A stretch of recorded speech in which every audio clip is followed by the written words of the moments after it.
Et bienvenue à vous sur le dernier épisode, l'ultime épisode des notes de draft, après avoir fait toute la conférence américaine, après avoir fait les 3 premières divisions de la conférence nationale. Nous terminons à l'ouest avec la division du champion en titre, les Seattle Seahawks.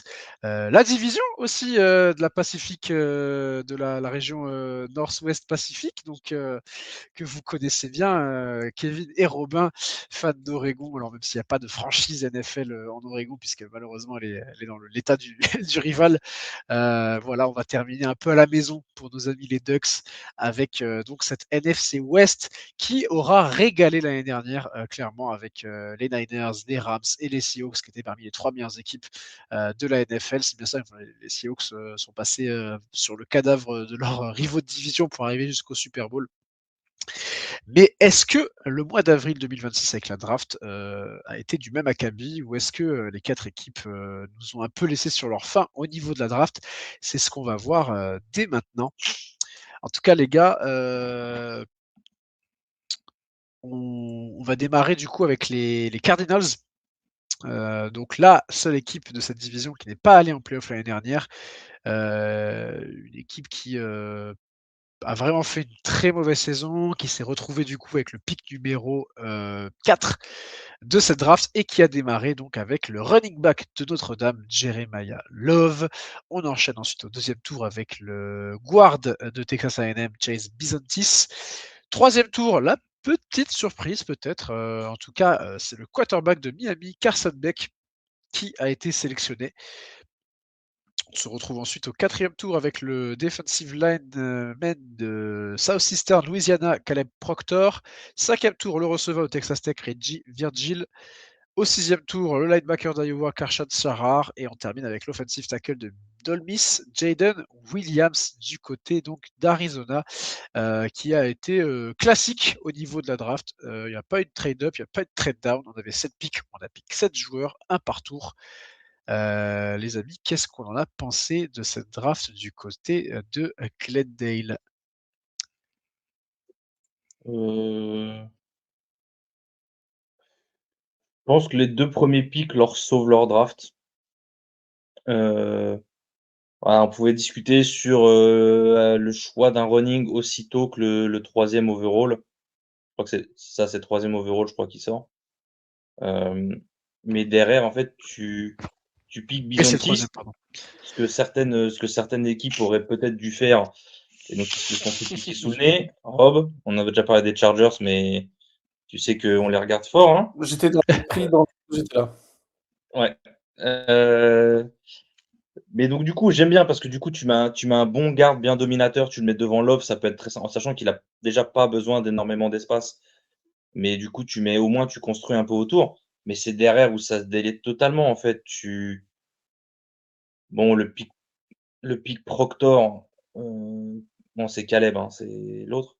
Heu, Virgil, donc tu vois, ce qui m'embête en fait, c'est surtout le pic Carson Beck en 3e. Carson Beck en 3e, pourquoi? Parce que, tu as du need en receveur et comme on le dit souvent, c'est pas forcément le fait que tu piques tel joueur à l'instant T, c'est qui tu piques ce joueur à la place de d'autres joueurs, tu vois? Et pour moi, il y a déjà mieux à aller chercher au poste de quarterback, mais surtout tu as d'autres postes à aller chercher que le en fait, Carson Beck, c'est pas ton QB du futur.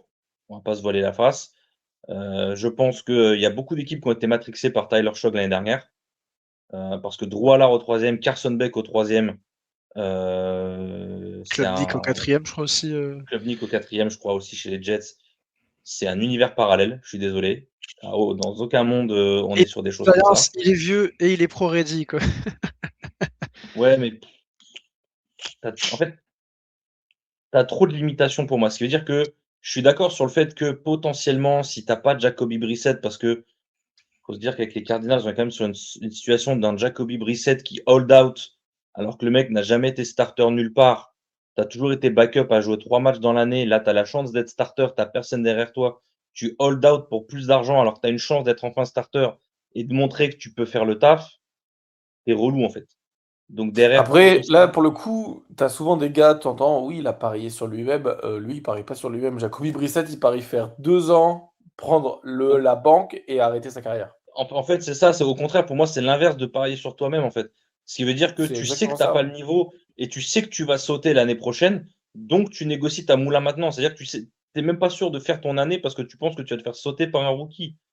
Gros, tu es une gazmère, bon vas-y, donc derrière, tu as potentiellement un Beck qui va jouer, mais comme je disais, pour moi, Beck, c'est pas une solution d'avenir. Pour moi, ta solution d'avenir, tu l'as l'année prochaine. Pour moi, Arizona, ils auront un top 5 pick l'année prochaine, surtout si, le QB play continue d'être ce qu'il est, que ce soit avec Brissett ou avec Beck ou avec qui que ce soit d'autre. Donc pour moi, c'est le moment de commencer à build autour. Ce qui veut dire que ton QB, quand il va arriver, potentiellement ton top QB l'année prochaine, il va pas avoir 1 ou 2 ans avec un effectif de merde où, bah, tu as personne autour. Là, tu commences à construire. C'est pas un receveur du 3e tour qui va te faire, gagner plus de matchs avec les QB que tu as.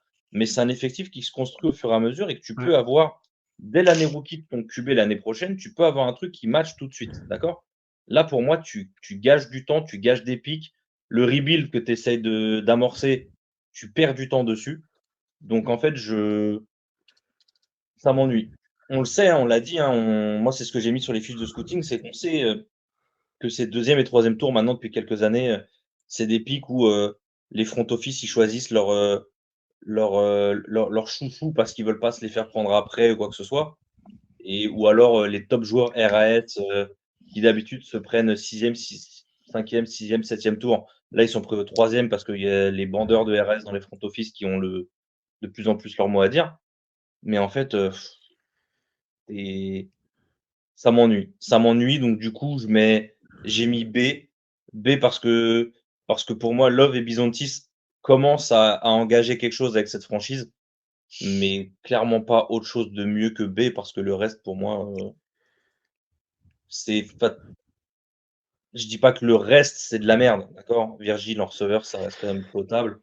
En fait, encore une fois, je suis désolé, mais les pics de quarterback, pour moi, ça conditionne beaucoup sur une draft quand tu en prends Mmh. et Carson Beck au 3e, pour moi, c'est rédhibitoire. Surtout quand tu as rien, en fait, dans ta room de quarterback et que du coup, tu es en train de dire que le QB qui va starter cette année, en tout cas, tu imagines que Carson Beck va starter dès cette année-là. Je te rejoins, j'étais un peu plus sévère que toi, je pars sur un B-. J'aime beaucoup les 2 premiers picks. Il y a une vraie identité sur le jeu que tu veux installer, du côté des Cardinals et derrière tu fais un gros fuck, tu aurais pu, aller chercher, un tackle, un receveur, un tight end, enfin, tu aurais pu aller chercher un tight end qui bloque, tu vois, pour être avec, puisque tu as déjà ton tight end receveur avec, Trey McBride, tu aurais pu aller chercher, parce qu'il y en avait plein, hein, tight end qui pouvaient bloquer, tu vois, pour, Jerry Love. Prendre des mecs comme ça, bon, tu pars sur Carson Beck, ils ont la vision sur quelque Je chose. vais être honnête avec toi, Max. Tu lui mets son tight end de Notre-Dame au 3e tour, parce que je te Ouais, par rappelle qu'il est exemple. parti au 3e tour, hein. Ouais, Tu lui ouais. mets Raridon en tight end, Ouais, c'est autre chose. C'est autre c'est clair, chose. c'est clair et tu le fais pas, j'ai l'impression que les Cardinals veulent sauver leur saison prochaine avec déjà un QB, mais pourquoi faire? En fait, veulent pas s'avouer déjà dans le tanking.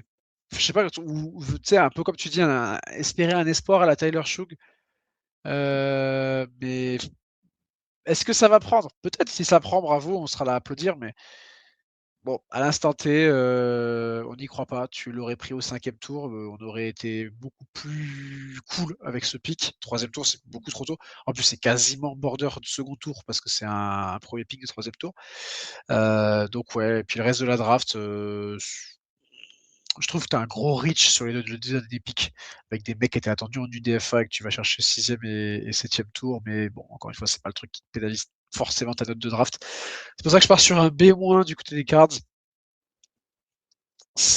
On sait qu'on va enchaîner l'année prochaine, mais on veut quand même gamble sur un mec qui sera pas prêt, mais on va quand même gamble sur lui. Enfin, en plus, c'est pas à le mettre dans une bonne situation, je trouve, Carson Beck. En vue de sa carrière NFL, je sais pas. C'est un peu le jeter sous le bus en espérant que. J'en sais rien, mais je vois. Bon. J'aurais préféré une draft qui assume le fait que ça va chercher un QB l'année prochaine et tout entouré autour, et ça l'a pas fait. Ouais, et ben, je suis assez d'accord avec toi, Max. Moi, j'étais un tout petit peu plus généreux que toi. Ah, d'ailleurs, plus généreux que Kevin, j'ai mis un B+. Notamment, je vais pas revenir sur les 2 premiers picks qui sont des très, très, très bons picks. Jeremiah Love, l'année dernière, la O-line de Notre-Dame, c'était une bonne O-line, mais c'était pas l'assurance touriste non plus, et il a prouvé que tout seul, il savait faire des très belles choses. C'est très très haut, un running back, c'est quoi, quatrième choix, troisième choix. C'est assez haut, mais en même temps, ça peut être ton game changer, à savoir ce que les Giants avaient fait avec Saquon Barkley, par exemple. Euh, Jeremiah Love, il y a le potentiel pour le faire. J'adore le pick Chase Bizantis. Moi, je le voulais absolument aux Chargers, mais bon, on a pris Hakim Messidor qui est super. Le choix du troisième tour de Carson Beck, en fait, je comprends l'idée parce que Jacoby Brissett avait un peu annoncé qu'il allait faire son hold-out avant la draft. Je pense qu'ils ont un peu paniqué. Ils se sont dit, bon, quitte à prendre un mec qui a du foot, ça peut nous laisser une année suivante. Euh, je comprends l'idée, mais je trouve que, et là c'est là où je te rejoins, Maxence, c'est assume que tu vas prendre un quarterback l'année prochaine. C'est une meilleure draft de quarterback. Si tu vas pour le premier pick, tu vas pouvoir te choper un super joueur. Et j'aurais aimé qu'ils prennent Markel Bell, le tackle de Miami. Il était encore disponible au début du troisième Ouais, tour. Je regarde. continue à construire Ouais, c'est ça. Et je ouais, regardais un peu leur.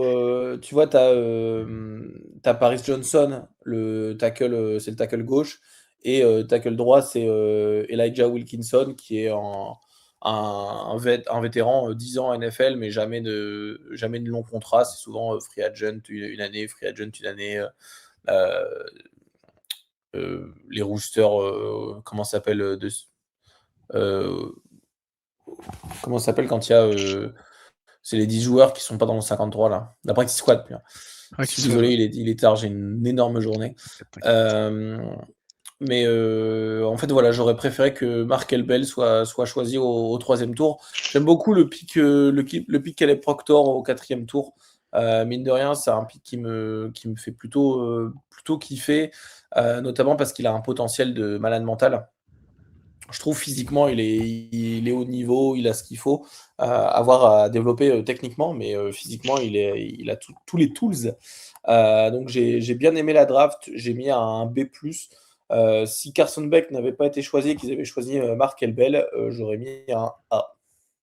Mais voilà, il y a le pick Carson Beck qui n'est pas Mark Elbel, et voilà. Voilà, pour les Cards, et bah, rien n'a été d'humain avec toi puisqu'il part sur un B+. Ce qui donne donc une moyenne à B, si je dis pas de bêtises, pour les Cards.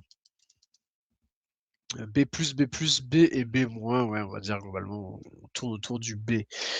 Du côté des Cardinals. On passe maintenant du côté de Los Angeles avec l'autre équipe. On va un petit peu parler des Chargers, mais là, on va surtout parler des Rams. Les Rams qui ont démarré la draft.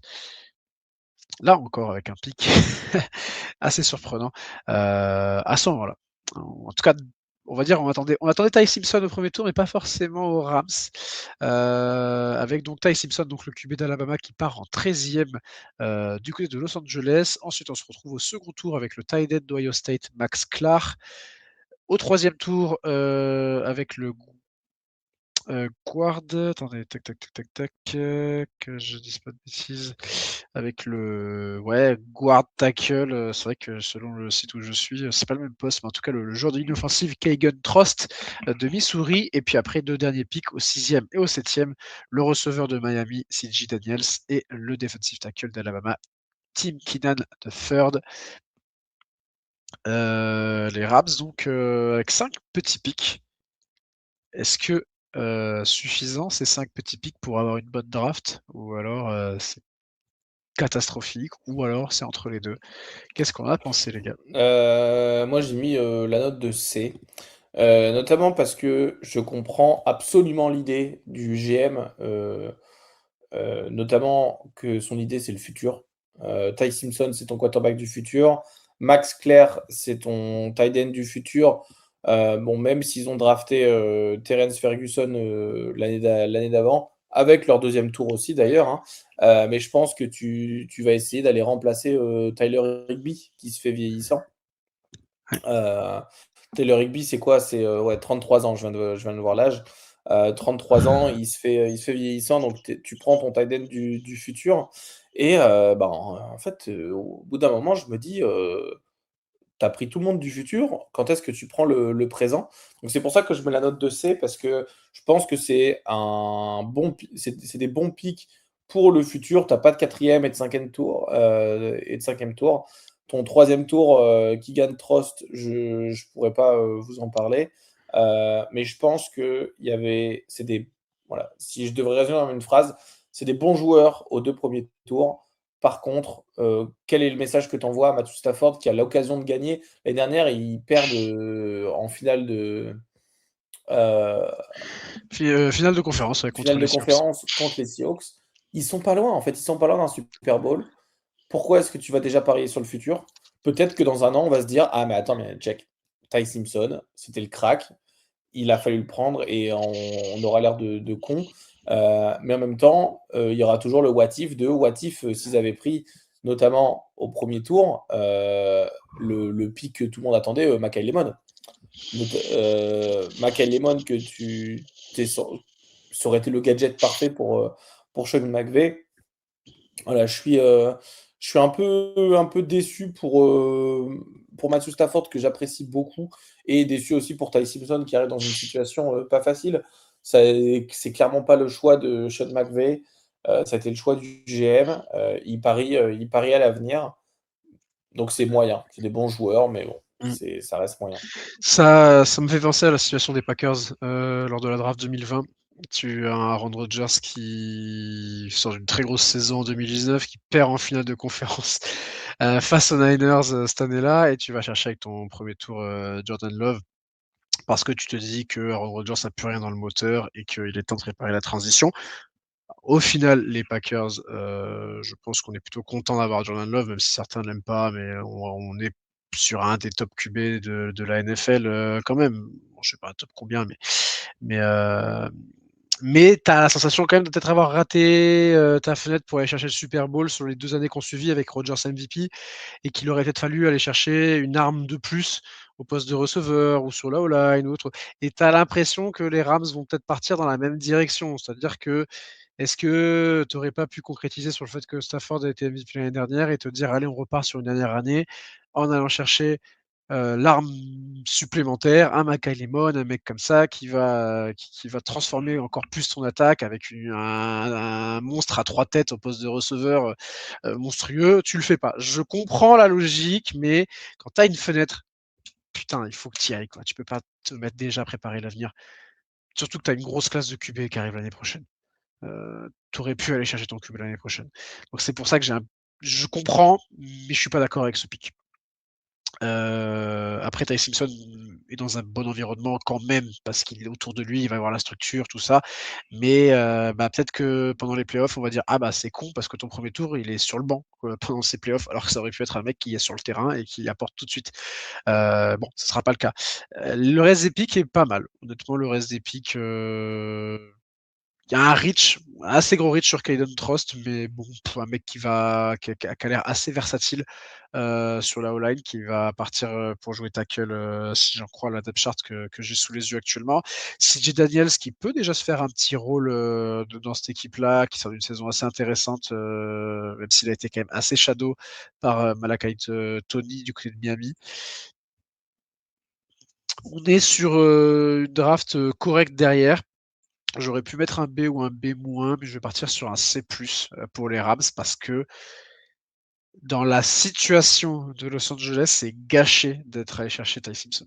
Peut-être qu'ils vont s'offrir 5, ils ont déjà leur QB du futur, et du coup, ils prolongent leur moment où ils sont une top team de NFL, mais peut-être qu'ils ratent un Super Bowl l'année prochaine.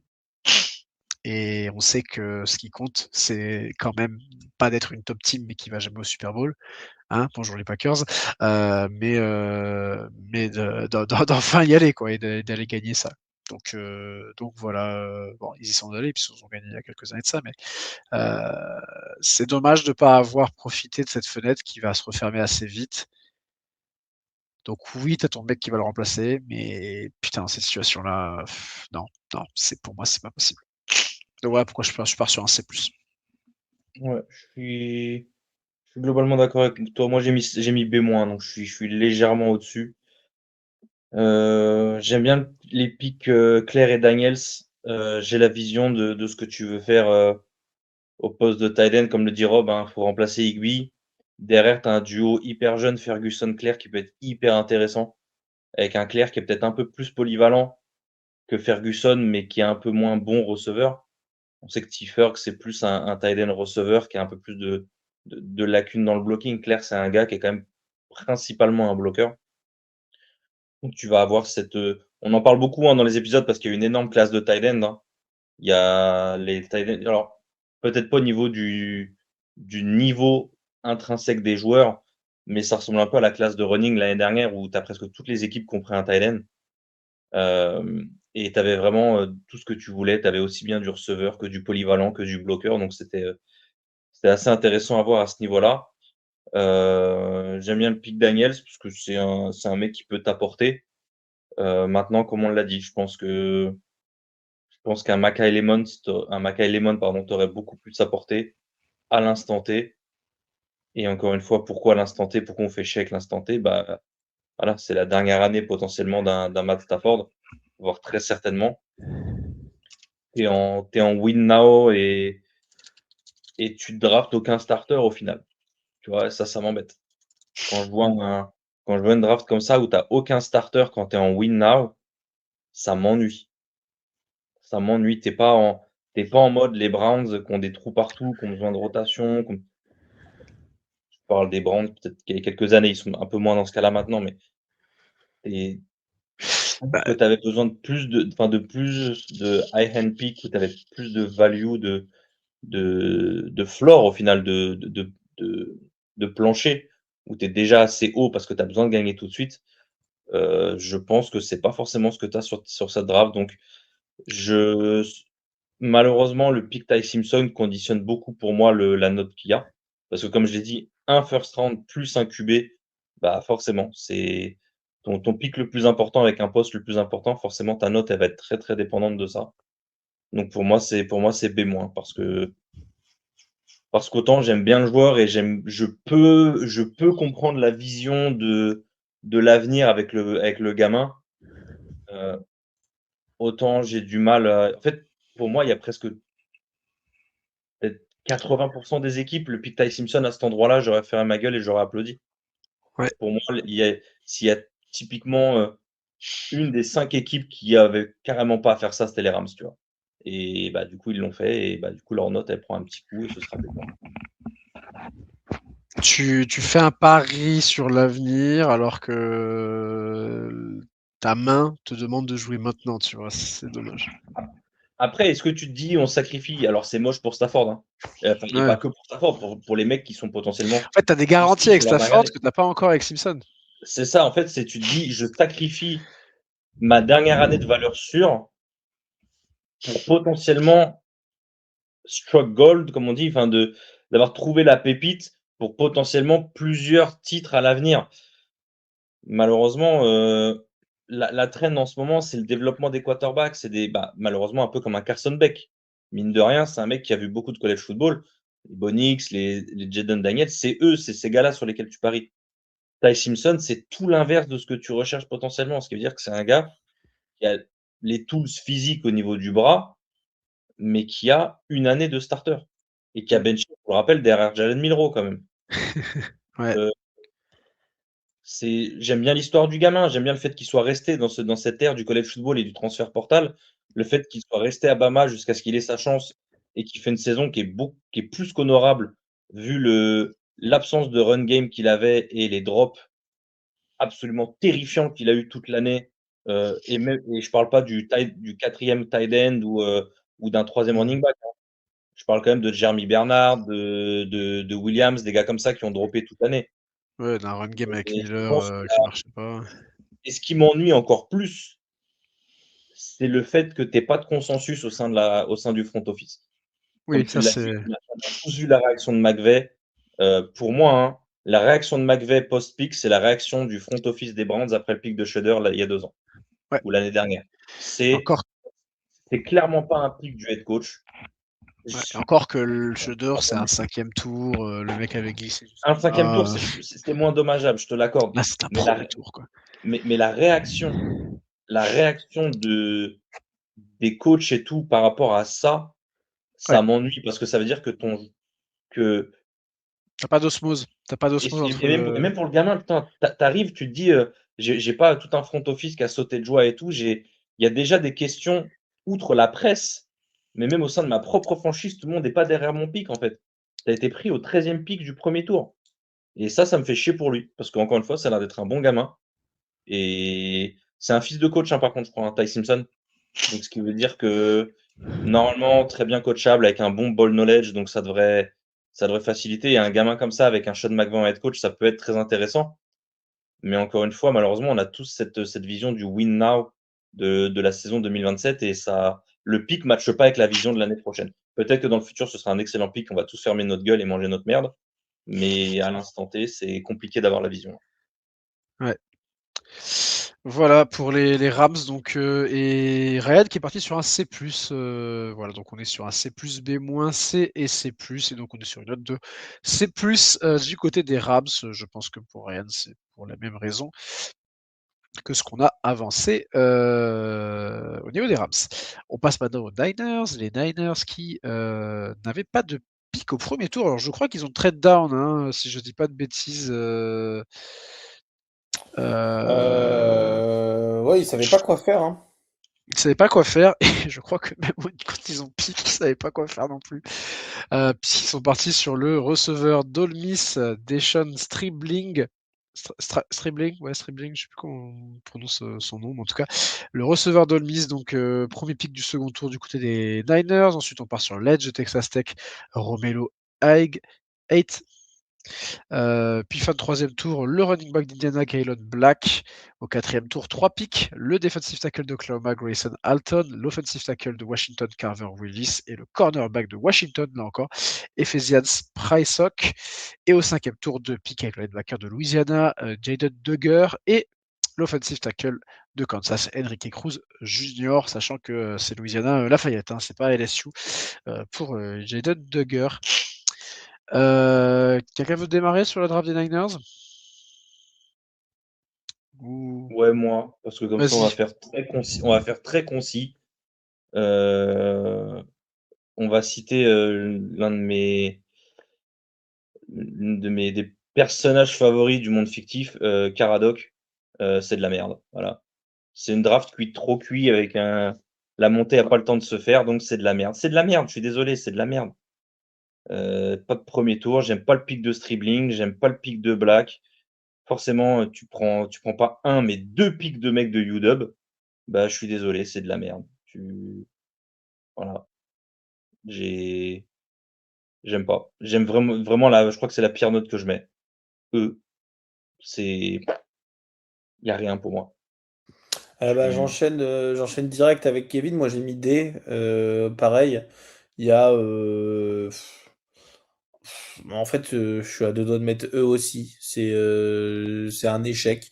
Heu, j'ai bien aimé le pick, Kellen Black au poste de running back, mais ils ont 65 running back qui existent déjà. En fait, enfin, quand je dis j'aime bien le pick, c'est parce que j'aime bien le joueur. Par contre, ouais, je vois pas de projet. Ils ont trade down du 27 au 30, du 30 au 33 pour sélectionner Jason Stribling. Oui, ton équipe de receveurs, elle est pas folle, l'escouade. Ça peut servir, mais je pense que il y a autre chose à voir. Euh, c'est pas fou.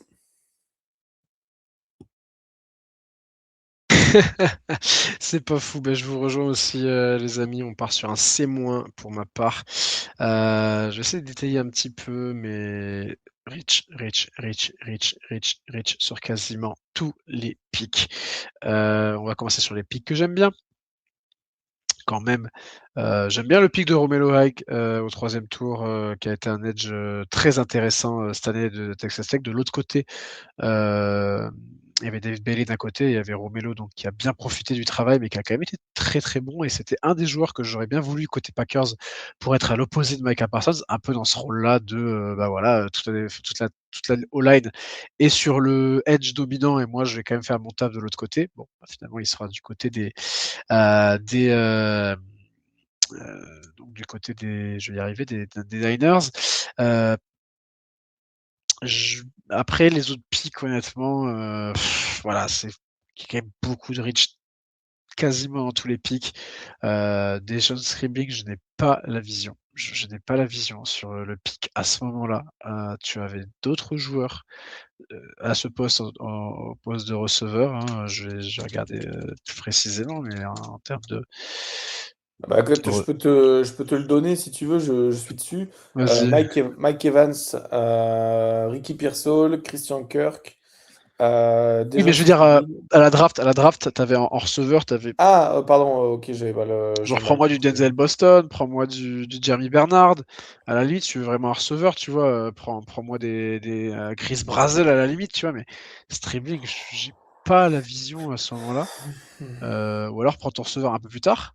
Mais ouais, non. Alors, ils ont adressé leur need qu'ils avaient au poste de tackle, d'edge et de receveur. Le seul pick que j'aime bien, c'est celui d'edge. Après, tous les ans, en fait, t'as l'impression qu'ils ont. Alors, apparemment, c'est eux qui draftent avec l'IA.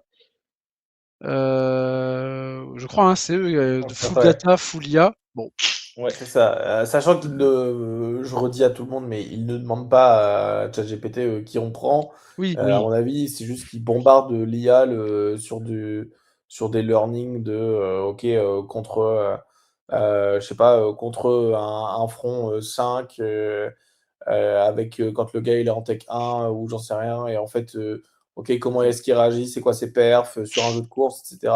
Ça permet de faire un breakdown ouais. complet des Je stats. vois le rôle qu'il va prendre des zones, ça va sûrement être Mhm. la menace en profondeur. Mais tu le prends trop tôt, tu le prends beaucoup trop tôt. Et puis en fait, derrière, ça te conditionne tout le reste de ta draft. Kylon Black, que j'ai adoré du côté d'Indiana, mais c'est beaucoup trop tôt, au 3e tour. C'était pas une draft à prendre des running backs au 3e tour en dehors des deux mecs de Notre-Dame. Enfin, peut-être que je cope un peu, mais c'est la sensation que j'ai. Ouais, donc voilà, c'est pas une draft qui m'inspire beaucoup. Tu avais besoin en tackle, t'en prends 2 avec Carver Willis et Enrique Cruz Jr. Est-ce que apparemment, ils veulent faire passer Carver Willis plutôt en guard, d'ailleurs. Bon, c'est une draft un peu bizarre. De toute façon, il y a toujours des équipes qui doivent reach, parce que forcément, mathématiquement, des équipes font des bonnes drafts parce que d'autres en font des mauvaises. Les Niners font partie des équipes qui ont fait des mauvaises drafts pour moi. Je vois pas trop le projet, je vois pas trop l'objectif. Maintenant, est-ce que ils ont eu une vision que personne n'a eu avant et ça va cliquer parce qu'on sait quand même que c'est une équipe qui est bien coachée. On sait que Mike Shanahan, Kyle Shanahan, pardon, est quelqu'un qui, qui, qui sait faire de la magie avec ses équipes et qui, même avec la moitié de l'effectif à l'infirmerie, il arrive toujours à avoir des résultats. On va voir, mais pour l'instant, dans la santé, je suis pas inspiré, donc c'est pour ça que je suis parti sur un C, du coup, du côté de nos amis de San Francisco. Et par contre, Ryan, lui, avait la vision. Peut-être il a des connexions avec les Niners, puisqu'il est parti sur un B. Alors, c'est pas non plus une note excellence, mais par rapport aux 3 notes qu'on a données nous, on n'est pas trop mal pour les Niners chez Ryan. Et donc, ça nous donne un D+, en moyenne, puisque donc un B pour Ryan, E pour Kevin, D pour Rob et C- pour ma part. Donc, on part sur un D+, et on est sur une des pires drafts de la NFC et au global de la NFL. Bon, les amis, on va terminer avec le champion en titre, les Seattle Seahawks. Les Seattle Seahawks qui ont démarré avec donc le 32e pick, forcément, hein, en tant que vainqueur du Super Bowl et qui sont partis sur le running back de Notre-Dame, le running back 2 de Notre-Dame, Jadarian Price. Au second tour, on part sur le safety de TCU, Bud Clark. Troisième tour, le cornerback d'Arkansas, Julian Neal. Cinquième tour, le guard d'Iowa, Bo Stevens. Au sixième tour, le receveur de Kansas, Emmanuel Anderson Jr. Et puis ensuite, 3 picks au septième tour, le cornerback de Toledo, André Fuller, le defensive tackle de Minnesota, Devon Eastern, et le cornerback d'Arizona, Michael Dansby. 3 cornerbacks du coup pour cette équipe des Seahawks qui ont donc démarré sur un running back pour clôturer le day one. Est-ce que les Seahawks sont cook ou est-ce que c'est mitigé cette draft? Qu'est-ce qu'on en a pensé? Nous, on avait les fans des Seahawks qui étaient dans le chat du live. On leur passe le bonjour s'ils nous écoutent. C'était depuis le first round, c'était on veut un corner et tout. Du coup, ça a pris le premier corner de leur draft au 3e tour. Et ils ont un peu fait comme comme ce que les Saints ont fait avec les receveurs. Et l'expression américaine, c'est throw spaghetti at the wall et see what sticks. Donc en gros, si tu jettes les spaghettis sur le mur, tu regardes ce qui colle et ça te convient. En gros, c'est ça. Ils ont besoin de corner. Bah, ils ont pris 3 corners en se disant, bah, il y a quand même quelque chose de potable parmi les 3 qu'on a sélectionnés, sans avoir du top talent au poste, mais tu te dis: «Bon, on va trouver quelque chose de potable là-dedans». C'est une stratégie comme une autre. Moi, pour le coup, j'avais grade les Saints assez haut pour ça vis-à-vis des receveurs, donc je vais pas non plus downgrade à ce niveau-là. J'aime bien le pick de Bud Clark au 2e, j'aime bien le pick de Bo Stevens au 5e en plus. Un peu plus de questionnement au niveau du pick de Jadarian Price, pas pour le joueur, mais un peu plus pour la value du pick. On sait que ce pick 31-32, il est toujours un peu bâtard dans une draft. Dernier pick du premier jour. Je sais pas. Je sais pas vraiment. C'est aussi une des raisons pour lesquelles j'ai peut-être un peu baissé la note. Et derrière, pour le coup, je connais pas vraiment les joueurs qu'il y a derrière, donc j'ai mis B. Mais B sans plus, tu vois. C'est vraiment un B mid. Vraiment sans plus que ça, quoi.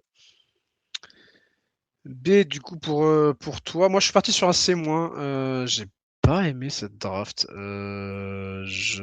ils ont besoin de corner, mais t'en as peut-être pick un peu trop. T'avais un besoin en edge aussi. Qui a pas vraiment répondu.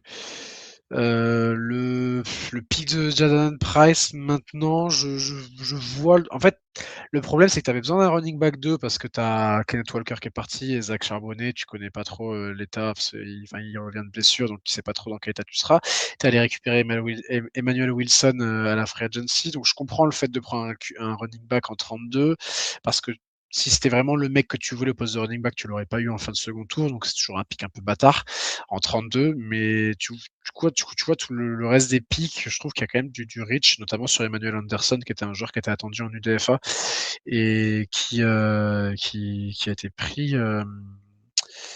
Qui a été pris. Je trouve que t'aurais pu mieux faire sur ce poste de receveur. Après, bon, c'est une room de receveur où tu as déjà tes 3 mecs pour l'année prochaine au poste de titulaire. Mais ouais, draft de C-, border C, mais j'ai pas trop aimé cette draft. T'as pas de joueurs qui, à part Price, qui ont une plus-value de dingue, je trouve. Je suis pas trop friand du fait de trop draft à la même position. Je suis un peu en mode 2 maximum, mais pas plus, je trouve, quand tu es sur une position. Est-ce qu'ils avaient vraiment. C'était autant le désert que ça au poste de corner pour draft autant? En plus, non, pas trop. Pas Mais trop, après, donc bon. ils ont pas énormément de besoins à côté. Ils ont peut-être un besoin de edge. Non, c'est pas une Mais, équipe qui avait des gros besoins, mais mais en fait, ils n'ont pas de besoin on aurait énorme. pu mieux faire peut-être sur Est-ce les que picks, tu vois? tu avais un edge qui était peut-être dispo au 7e tour sur lesquels tu étais un peu amoureux? Je sais pas, moi je vois pas, j'ai pas assez de connaissances sur la profondeur des edges qui étaient dispo au 7e tour. J'essaie de voir vite fait ce qui est parti, mais euh, euh, ouais, enfin, j'ai pas l'impression, je vois pas de gars qui sortent du lot. Euh, Moi, je pense que tu as pris les gars que tu avais envie de prendre. T'avais pas énormément de besoins, comme Kevin l'a dit, tu prends de tout et on va voir ce que ça donne. Je pense que là, ce que ça donne, bah, c'est un- une bonne draft. Moi, je suis, Maxence, pas d'accord avec toi. J'aime beaucoup les trois premiers picks. Jadarian Price, on a l'idée de la cinquième année. Ils ont perdu leur running back titulaire. Faut pas payer trop un running back. Il y a ce qu'il faut. Le safety Bud Clark de TCU, bah, ça reste un bon joueur. Moi, je trouve que c'est un bon pick à ce moment-là. En plus, il peut jouer nickel. Tu prends Julian Neal en cornerback aussi. Bah, c'est pas mal. Hein. T'as Bo Stevens qui est pas mal aussi sur son cinquième tour. Et après, sixième et septième tour, si t'es tombé amoureux d'un gars, tu le prends. Sinon, tu prends des gars pour de la rotation ou de la compétition. Moi, j'ai mis la note de B+. Je trouve que c'est une bonne draft. T'as pas énormément de besoins, mais tu as répondu à tes besoins. Tu prépares avec les gars que tu as envie d'avoir. Et je pense que je suis dans quelques. Enfin, je pense que les mecs regrettent pas leur draft. Je pense qu'il y a des équipes, je dis pas les Vikings ou les équipes comme ça, mais il y a des équipes à la fin de leur draft, ils se sont regardés, ils ont dit ah peut-être c'est un peu de la merde ce qu'on a fait. Je pense que Seattle est très content de ce qu'ils ont fait. Ouais, OK. Ouais, c'est vrai que quand tu dis que tu as une équipe qui est championne, tu pas eu de gros départs. Tu prends du coup des mecs de retour. Mais je sais pas, des fois je trouve que juste après un titre, c'est toujours bien de prendre une draft qui arrive à step up et je vois pas ça dans cette équipe-là, dans cette draft-là. Mais bon, peut-être que je me trompe après sur ça, mais elle m'a pas emballé cette draft des Seahawks. Et Ryan, lui, est parti sur un B-. Ce qui donne donc une note de B- pour la draft des Seahawks, une division ouest donc avec les Cardinals en B qui ont fait la meilleure draft pour nous des quatre équipes malgré le pick Carson Beck. Ensuite les Seahawks à B-, les Rams à C+, et les Niners à D+. Voilà pour la NFC West. Et puis voilà les gars, félicitations, on a terminé les notes de draft. Enfin, Enfin, et c'est sur cet épisode-là que se conclut la saison 2025-26 de The Trick Podcast. On peut dire, on se retrouvera prochainement, on vous informera rapidement de la suite. Il y aura College Football 27 qui sortira courant juin-juillet normalement. Mais voilà qui clôture du coup ces notes de draft, cette draft 2026. Est-ce que vous avez un dernier mot pour la fin avant qu'on quitte ou... Juste rapidement, j'espère que j'ai pas regardé la NFL l'année dernière à cause des Saints, parce que ça m'a même pas que à cause des Saints, la NFL m'a un peu dégoûté l'année dernière. Espérons que j'arrive à retrouver un peu plus d'intérêt pour la Ligue Pro cette année. On verra. On verra. Je t'avoue que j'étais bon, après, c'est mon grand cheval de bataille, mais l'arbitrage, voilà, je trouve que c'est de pire en pire et c'est très. Je vais être honnête avec vous, c'est très compliqué de regarder un match NFL vis-à-vis de l'arbitrage. Mais donc voilà, plutôt que de taper des ulcères, j'ai déjà assez de raisons de taper des ulcères dans ma vie, sans me rajouter les Saints en plus. Peut-être qu'ils vont m'enlever une raison d'en faire cette année, on va voir. Mais en tout cas, ça a l'air d'être encore une bonne saison. La draft, ça a été, il y avait un peu moins de talent pur, je pense, que ce qu'on pourra avoir l'année prochaine. La draft sera peut-être plus intéressante l'année Ouais. prochaine, mais ça a été, c'était quand même une draft où il y avait du volume, on a vu des bonnes choses. Il y a, comme d'habitude, on est un peu toujours sur les mêmes plans, hein, toujours les mêmes équipes qui se renforcent, quoi que ce soit. Et malheureusement, souvent les mêmes qui font de la merde. Donc voilà, on va voir ce que ça donne. Et puis, hâte, mine de rien, de commencer la nouvelle saison au mois d'août, mois de septembre. Ouais, je suis d'accord avec toi. Hâte également de la reprise du college football et de la NFL. Et c'était un plaisir, encore une fois, d'avoir fait toute cette année avec vous. sur The Triplé Podcast. Ciao tout le monde. Au Ouais, revoir. les gars.